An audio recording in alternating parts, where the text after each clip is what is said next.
Keluarga Baswedan adalah imigran Arab Yaman. Mereka datang ke Indonesia karena melarikan diri ke berbagai negara, salah satunya ke Nusantara ini. Mereka dikenal sebagai kelompok Arab Hadrami yang berimigrasi ke Nusantara.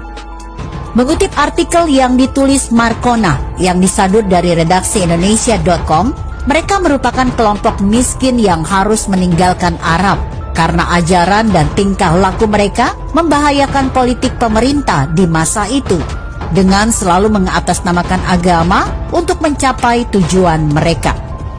Di Nusantara mereka dikenal dekat dengan kolonial Belanda, sehingga dari sisi peraturan hukum oleh pemerintahan Hindia Belanda diistimewakan dan ditempatkan dalam golongan tersendiri yang berbeda dengan kelompok pribumi. Di mana ketika itu pemerintah Hindia Belanda menerapkan aturan berdasarkan golongan, yaitu 1. Golongan Eropa, 2. Golongan Timur Asing, 3. Golongan pribumi putra. Keturunan Arab ditempatkan sebagai golongan Timur Asing dan telah terbiasa melihat diri mereka lebih tinggi daripada pribumi, sebagai kasta yang lebih rendah dari kasta mereka. Mereka menganggap pribumi sebagai budak dan kelompok yang layak diperbudak.